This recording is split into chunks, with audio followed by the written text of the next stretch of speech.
Hey everybody, and welcome back to Wednesdays with Watson. As I mention every time, if you have been following my journey, by now you know that my name is Amy Watson and I am your host. This podcast is part 2 of an interview with a former student of mine who shares some of the same trauma as I do. As I mentioned in the intro of part 1 of Autumn's story, we are highlighting Domestic Violence Awareness Month, but what we found in recording this podcast is that there are so many things, so many universal principles pertaining to forgiveness, and then also pertaining to the hardest person to forgive. It doesn't take rocket science to know who that is just by the title of this podcast. And so without further ado, let's drop back into this conversation with this amazing young lady where we left off, where she was going to tell us the hardest person of all for her to forgive in all of her trauma. I bet that your answer to that question probably would be the same. Let's see what else this young one has to say to us.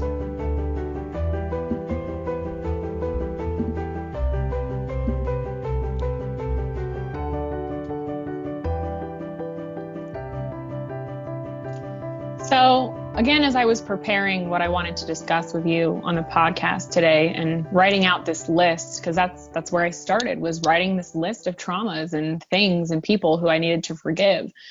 The more I thought about it and I read it over, this list with thing after thing that happened to me, and I realized that there was a similarity in all of them, a common person that I had to forgive. And surprisingly, this person was the absolute hardest person for me to forgive. And to this day, I wake up every single morning and I pray to the Lord to just give me some type of strength to forgive this person and give this person the ability to change and see their value as a child of the very Most High God. And that person who was so hard for me to forgive, it wasn't my ex-husband. It wasn't those who had abused me prior to him. It wasn't the youth leader who had molested me for a length of time as I was a child. It wasn't those who had caused me all this pain, the trauma, or abandoned me from my childhood. That person was me. That person is me. And I'm the person who I struggle with forgiving the most, myself. Wow. Wow and ouch. That will preach, and I'm not going to lie, it even now takes my breath away. Forgiving ourselves. You've also hit on some guilt. It's the best friend of shame, and it paralyzes all of us. And so I want you to tell me more. Why did you feel the dirt of unforgiveness as it pertained to yourself when you didn't do it, which is such a common theme in trauma victims, trauma survivors? We think something is wrong with us. What do you think you did that you needed to forgive yourself for? Well, when I saw that common thread within this list of traumas, I had to kind of ask myself why. Why is it so hard for me to forgive myself? And what exactly do I need to forgive myself for when these things, most of them, like you said, were done to me? Exactly. And that answer, it's not a simple one. I think a huge part of it just boils down to self-worth. When I say self-worth, I'm not just referring to how I view myself personally or my confidence, awareness of who I am. I do feel as though I'm pretty honest enough with myself about who I am and how much I value myself, which is a great amount. I don't really struggle with self-esteem or confidence in that way. And I know that I'm strong, especially through everything that I've gone through. And I know that I have a purpose, just as everyone else does. However, valuing myself and requiring others to acknowledge my value are both a part of that self-esteem and self-worth. And I'm a giver, I'm a helper. You are a giver and a helper. And I think along the way, while we're busying ourselves with just pouring our love and time and helpfulness into other people, whether it's for partly our own selfish reasons of trying to kind of push away our own stuff and avoid dealing with it, so we try to help others and pour ourselves into that, sometimes we still lose sight of those boundaries. Yeah, or never even know how to draw them. It's just so huge and so true.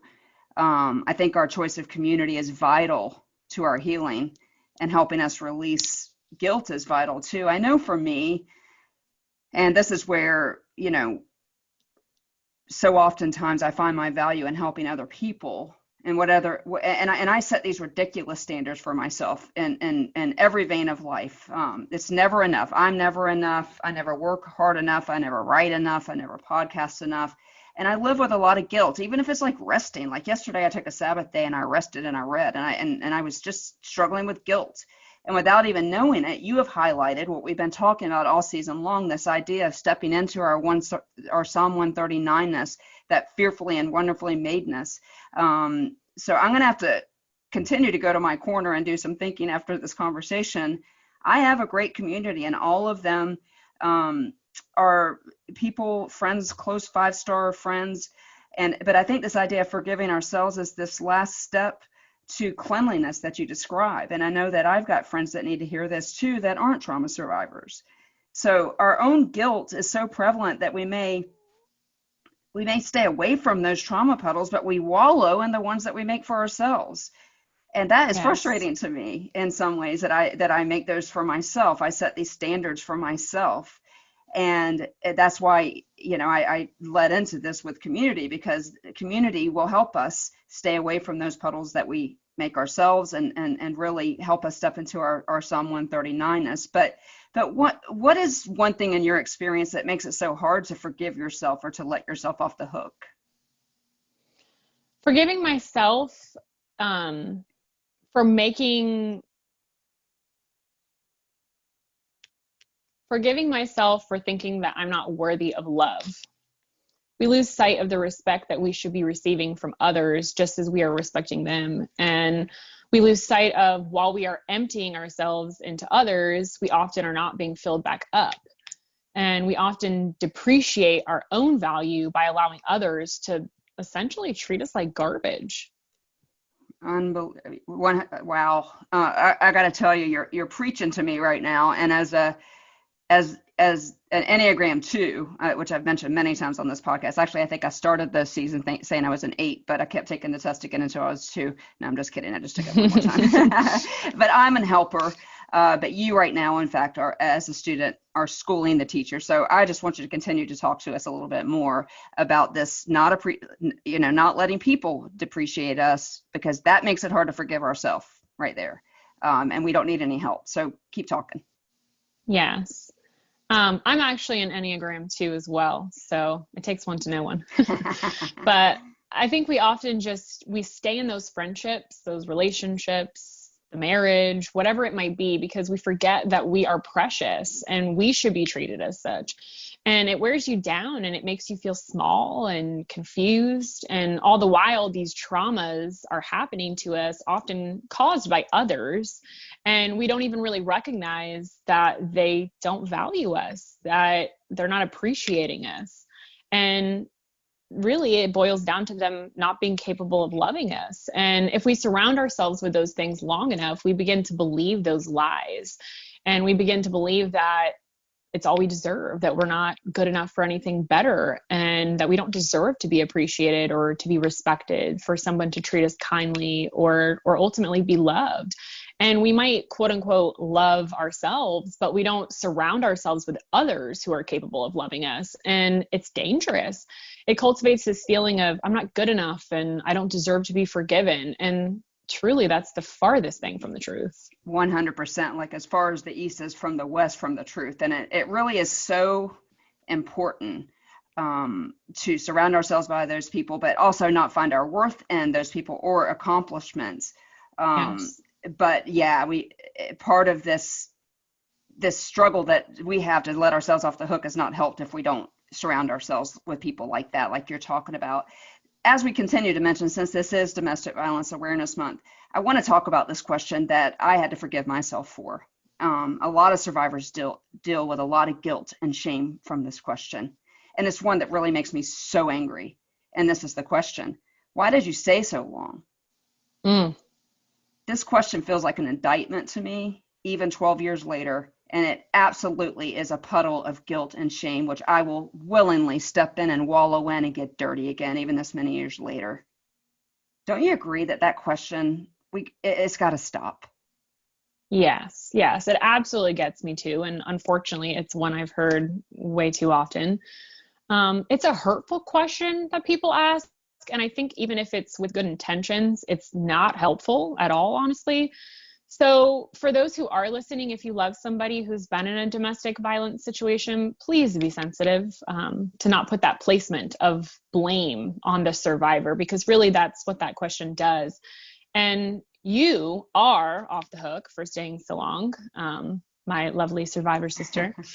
And so am I. And so is anyone else who might be listening. And even if you still are currently staying with an abuser, if you don't have that community, like we were talking about, let us be that community seed that's planted for you. Truly, I think I had a community. I grew up in a private Christian school, a Christian home with my family. We attended church.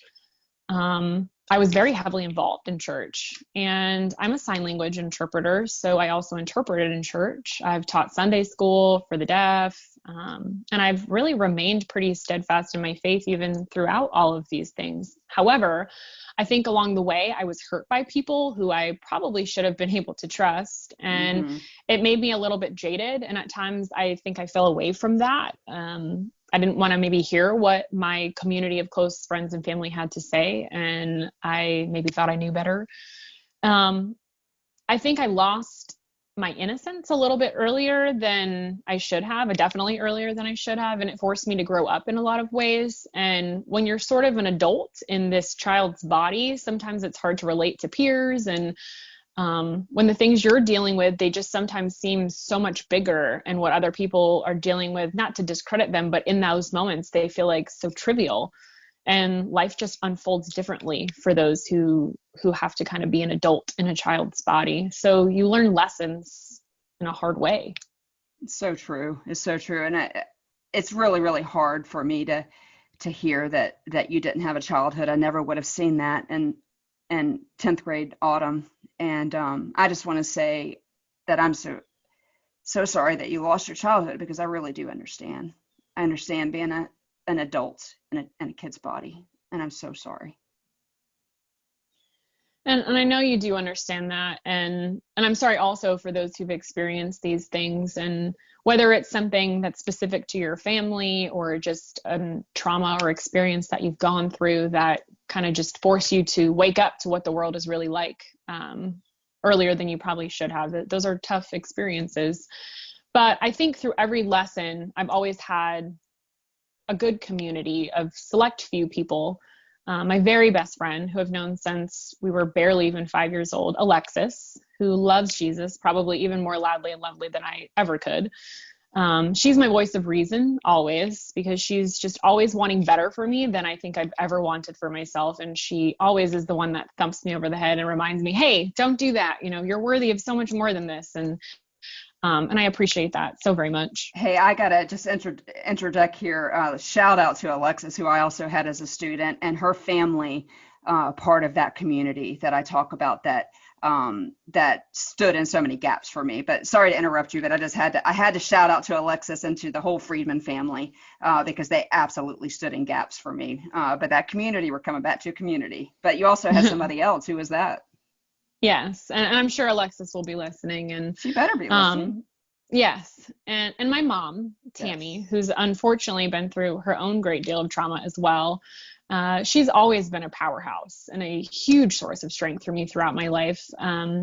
There were times I wasn't able to fight for my own life. I was ready to give up, and she was the person that fought for me literally to stay alive. And as I've been planning for this podcast today, and she had came to mind, I sent her a message, and I had said, I just want to let you know I love you, and thank you for being you, because it's made me me, which I couldn't have really summed it up into any smaller words. But truly, those two women, they are Jesus's feet. They don't just quote unquote talk the talk. They truly walk the walk in what they do on a daily basis. And I'm thankful that now I have not just the two of them, but other wonderful people who are a part of my community and reason for continuing. And the main ones being my children, obviously, but we do this for them, for the children, for the next generations, to hopefully teach them these lessons, to be able to live and have a life that's full of happiness. And we want them to learn to love and to be kind to everyone. And we want to be able to give them those tools to learn to forgive others, to forgive themselves, and to know that, even if they fall short, to give themselves grace, and to, as a parent, especially, to give your child the tools to be strong within this world, and to know what their worth and their value is, which is truly priceless. And understand, this is not me saying that we shouldn't help those who don't help us in return. It's not a tit for tat thing. And it's not a matter of saying, hey, don't love somebody if they're not capable of loving you back. Because of course we, especially from a biblical sense, we want to be like Jesus. And I'm sure there were tons of people in his life who were truly kind of unlovable, and he chose to love them and take a chance on them anyway. And I think, though, being aware of the effects that it has on you is so important, especially for your self-worth. As we've talked about, it's so important. And making sure to check in with yourself and have your community that checks in with you. Just kind of making sure you're taking care of yourself as well, and not forgetting your own value in that midst of trying to show other people their value. Those are the things that you have to kind of ask yourself. It's a part of self-care, self-love. And yes, a huge part of that includes forgiving yourself. Yeah. And I got to tell you, I mean, I'm still processing this, and I had the opportunity to know what we were going to talk about. I am so grateful for that. I have a community of people, of which you are one, who helps me, because I talk all the time, maybe not on this podcast, I don't know that I've mentioned, but I often feel like when I wake up in the morning, I wake up in the basement, because I didn't have somebody investing into me until I was well into my teens, telling me that I am precious in the sight of the Most High God. And so I have to claw my way back to this ground floor of Psalm 139, that I am fearfully and wonderfully made, that I have to brush my teeth, that I have to drink water, that I have to eat, that I have to do these things.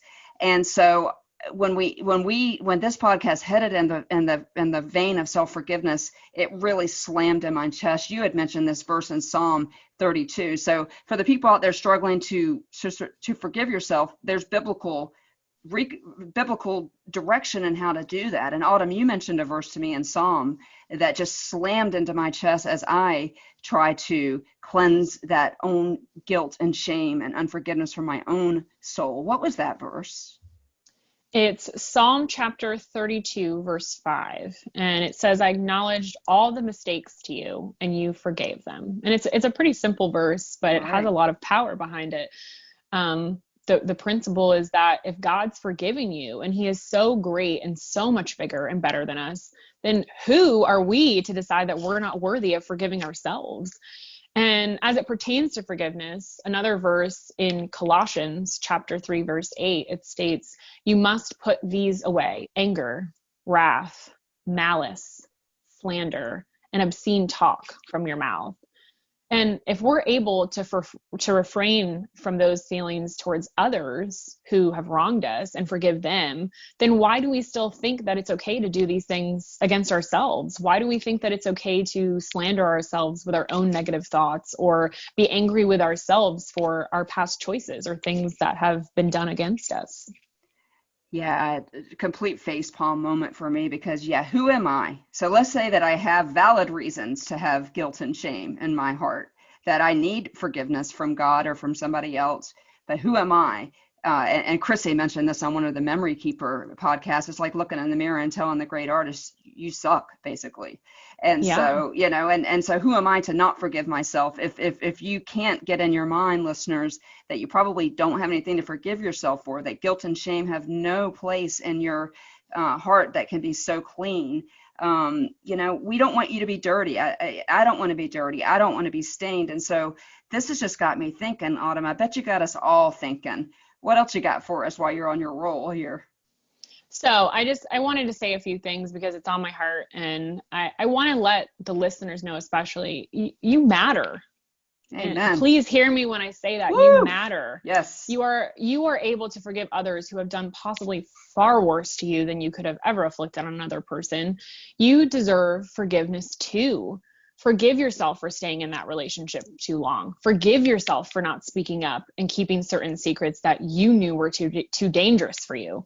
Forgive yourself for avoiding getting a divorce because maybe you didn't want to receive judgment from those who might look down on you. Forgive yourself for the things that you did or said that were maybe out of character because you were under duress or crippled, I know, by fear or trauma. Forgive yourself for that hurt that you may have caused others along the way, because sometimes people that are hurting, they bleed on other people. It's that saying of when a person is wounded, you can't help but bleed on others. Forgive yourself for those things, for maybe the lies that you had told, because that's how you coped with that day, that experience. Forgive yourself for not loving yourself better. Forgive yourself for yesterday, for today, for tomorrow, because please get it in your brain that Jesus has already forgiven you. He's already died for all of those things when he bore that weight of our sins and everyone else's sin, and he died on that cross. Please just forgive and forgive yourself. Yeah, it's such a cost, such a price that he paid. Even if you don't share our faith, if there's any higher power in your life, I really struggle if you don't share our faith. But the huge tie-in here is that this guilt loves isolation. And so if you don't share our faith, find a community that refreshes you and that speaks life into you. If you can't speak these words into you, find a community that can. And particularly if you share the belief in the star of the story, even if you and he have some work to do right now, forgive yourself because such a high price was paid by him and by you. With just the suffering you went through, there's no reason to put yourself through more suffering. You know what I'm saying? As PTSD people, and I know you wanted to remind us that it doesn't happen overnight, right? Yes, exactly. It doesn't happen overnight. For me, I think my mom actually was the one that said it to me first. It's not a matter of taking it day by day. Sometimes it's minute by minute. Sometimes it's breath by breath. And, So true. It doesn't happen every single day. Things are different. And those who struggle like yourself and I with PTSD or complex PTSD, things, they resurface and then they need to be forgiven multiple times over and over again. And it's not easy, but it is necessary. It's necessary that you forgive yourself along with your aggressors, because that's how progress is made. And it's important that we are able to move past that and to forgive ourselves so we're not still dragging along that extra weight. Yeah, it's so true. It is an everyday process. And oftentimes paying attention to yourself is work. Self-care is work. I have some weird things that I do as it pertains to walking through all the things daily. I won't bore you with that, but because really this is your show. I'm curious, how do you keep this concept of self-forgiveness and putting on clean clothes every day out in front of you? So I'll share one of the things that I've started doing that's really helped me kind of be more mindful of my own worth and mindful of forgiving myself. I don't know if you've ever heard of the term mantra, but essentially a mantra or mantras they're the same thing as basically words of affirmation. They're simple sounds, words, phrases that you recite, whether it's to yourself or out loud, and you kind of just repeat them over and over. Positive affirmations. I really enjoy yoga and meditation. So for me personally, I like repeating mantras as a part of my yoga practice, but I also do it when I'm in prayer or just throughout the day to kind of get through. I do this with my children too, to instill this in them, because I think it's so important that self-conversation that you sort of have in your head that's ongoing, to have those as positive things, to uplift yourself and others. And I don't know if you've ever seen the movie, it's called The Help, but in the movie there's a maid, one of them, who works for a family that has a very young daughter. And a great deal of the maid's responsibilities are to care for this young girl. And every day she looks at the child and she gets down on eye level with this child on her hands and knees. And she says to her, you is kind and you is smart and you is important. And I love that so very much. So I can't even say that I came up with this idea on my own, because it definitely partly came from that. I definitely had chills. I love it. It's that great. movie was so amazing. As you mentioned, she got down on her level. So Yes. Oftentimes as community members of people who need us, we need to be on their level. Oftentimes in the basement, as I mentioned. I love that movie. You is kind, you is smart, you is special. But yes, and it's also very biblical this getting into the habit of speaking kindly to yourself is biblical. Talk to us a little bit more about that, because I loved what you had to say about that. Yes, getting into the habit of speaking kindly to yourself, even if it's just inside your head and not something that you speak out loud, that perception that you carry around of yourself, it's so important. And when you're able to respect and love and forgive yourself, it helps others around you follow that example and respect and love and forgive themselves and you as well. And I try to encourage others to speak kindly to themselves, not just by saying, hey, speak kindly to yourself, but by pouring that into them too and saying, hey, you have value, and hey, you have purpose. And if somebody says, oh, I feel, sad or things like that, acknowledging those things, but then also lifting them back up, because it's so important that we show that action of lifting others. And women in particular, we're getting better, but we're world class. We win at life of tearing each other down. You know what I'm saying? Like, pick her aparters. Yeah, exactly. Fix the crown. Don't knock it off her head. I know I needed this, and I know our listeners too. I want to grow in this area. It's easy for life to beat you up, and I'm 20 years older than you are, and so you're so far ahead of where I was when I was your age. But life beats you up, and you just become okay with some stained clothes, and you hope that people don't see it, and you just, at least for me, I accept it as my lot in life. But when you describe these clean clothes and this mindful practice of stepping into our Psalm 139ness, remembering that I'm fearfully and wonderfully made, that he knew us before we were even in our mother's womb, it reminds me of also putting on the whole armor of God, but that's a whole nother podcast. But know that we have an enemy that wants us to stay dirty. He loves dark corners. He lives in dark corners. He whispers lies. He himself jumps in those dirty puddles to stain us, to shame us. How long did it take you to get into a baseline, though, of these habits? And I know you don't do it perfectly every day, but I know that it's a habit. Talk to us a little bit about how you got into this positive self-care mode, including speaking blessings over yourself. It definitely took me a long time, and it wasn't really a consistent feeling until I left my marriage and also removed some of those other toxic people from my life. And just as some mornings I wake up, and again, I have to forgive those who have hurt me. Some mornings I wake up and I feel ragged and I feel unworthy, and I have to forgive myself all over again. And I'm not perfect, so I will continue to make mistakes throughout my life. I'm sure of that. Or at times others may not value me the way that I deserve to be valued. And based on past experiences, I might allow that to happen, and will have to forgive myself and others again. Right. So eventually I think you do get to a point where you can stand in that mirror and looking at yourself, knowing all that you've endured and survived, really. And that from which you've taken and you've become stronger, and you don't have to stand in that mirror feeling dirty anymore, feeling unforgivable, or feeling like I felt in that moment, like I just so desperately wanted clean sheets. There's a famous quote by, I believe it's Hemingway, and it says, "The world breaks everyone, and often we are stronger at those broken places." And I think that that's such a powerful thing, because we take that huge weight of all of the things that are broken, but who's to say that those broken pieces can't come together and be something more one of a kind and more beautiful? And every single day is new. There's nothing too dirty, especially that Jesus can't clean. And as the book of Psalms says, weeping may come for the night, but joy comes in the morning. And you deserve that joy. Everybody deserves that joy, that forgiveness, and you deserve those clean clothes and those clean sheets. Yeah, and really that's what this whole season, this whole podcast is about. And to kind of jump off a little bit of that quote Leonard Cohen said, "The cracks is how the light gets through." But listeners, I love that quote. But you, Autumn, me, Amy, all of you out there listening, you deserve to be clean, and you can be clean. You already are clean.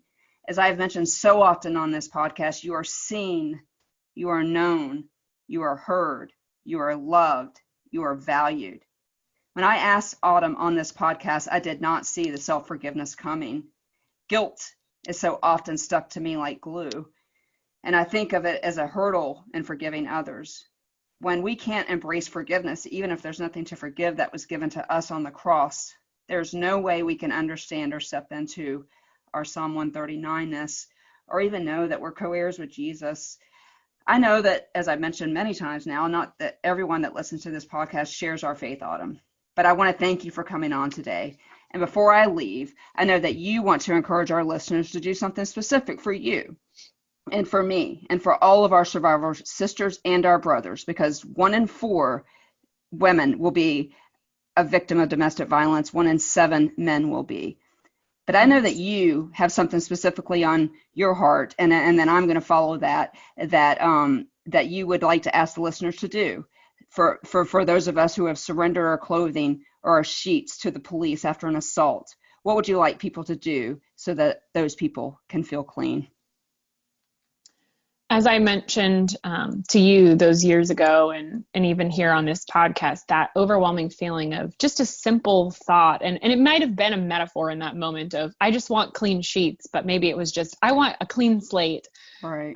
That idea of wanting clean sheets. And I know that this podcast, it's heard all over. It's not just here in Florida, but I would like to encourage those of you who are listening to reach out into your local communities and find the different organizations that you can donate, whether it's clean clothes, clean sheets. Many times when people are assaulted, their bedding is taken as a part of DNA evidence. And also when people are escaping from domestic violence situations, whether they're leaving a spouse, a parent, any type of abuser, sometimes there isn't time or maybe financial means to be able to pack up all of their belongings and move out. So sometimes all they have are literally just the clothes on their back. And children too. It might be their children don't have anything either. So anything that you guys are able to do helps. If you're wanting to donate here in Florida and you need assistance finding some type of domestic violence assistance resources or places to donate, please reach out to me, reach out to Amy. We're happy to help get you connected. Yeah, absolutely. And this time last year, we would have had an organization to send you to, but neither one of us are comfortable doing that at this point. And plus, I think that this is so huge. And for my request for those of you out there, there's 2 things that I would say please consider. One, there's an organization, and it's only about five locations throughout the United States. It's called Love Heals. And one of my friends bought me a package of soaps and lotions and shampoos. And it basically is an organization that is run by survivors of human trafficking and domestic violence. And they employ people, plus they're outstanding products. They would make great Christmas gifts. And then the other thing that I would suggest, like Autumn said, is donating to the current anything that you have local that would be able to help people. One of the things that helped me when I arrived at my apartment after leaving was everyone had provided me everything from a couch to a fork, but especially had provided shampoos and soaps and toothpaste and toothbrushes. And so that's my request. But Autumn, I want to thank you for being on today and for your authenticity. And for this good word for all of us. And the thing is you don't need to be a trauma survivor to feel guilt. It is the most powerful tool used against us, in my opinion. Both of us, though, Yes. when we talked about this, love this song, and I can't play it for copyright reasons. Right. And we're going to end the podcast, and we're going to read the lyrics. And I suggest nobody hit stop right now, because this is a song called Clean by Natalie Grant. And I picked the verses that each of us would read on purpose because we're in different phases of our own healing. And so I wish I could play a portion of it, but I can't. And it's such great power. And so as we end this podcast, Autumn, I want you to read the first verse, and I'll close us out with the second one. Sure. I see shattered and you see whole. I see broken, but you see beautiful. And you're helping me to believe. You're restoring me piece by piece. There's nothing too dirty that you can't make worthy. You wash me in mercy and I am clean. There's nothing too dirty that you can't make worthy. You wash me in mercy. I am clean. And what is dead now lives again. My heart's beating. It's beating inside my chest. Oh, I'm coming alive with joy and destiny because you're restoring me piece by piece. There's nothing too dirty that you can't make worthy. You wash me in mercy. I am clean. There's nothing too dirty that you can't make worthy. You wash me in mercy. I am clean. Washed in the blood of your sacrifice, your blood flowed red and made me white. My dirty rags are purified. I am clean. You wash me clean. Oh, you make me clean. Thank you for spending time with us today, and I would like to thank Autumn again for agreeing to come on with us today. It's merely impossible for me to tell you part of my story or any healing without telling you about the star of the story. It is Jesus. I do understand, as I've mentioned many times now, that not every listener shares our faith. But if you want to know more about the star of the story, I am very easy to find on social media. The links are in my show notes. Thank you also to Amy Highland for her excellent production of this episode, and I look forward to spending time with you in 2 more weeks. Only 2 more episodes in this season. It has been a ride for sure.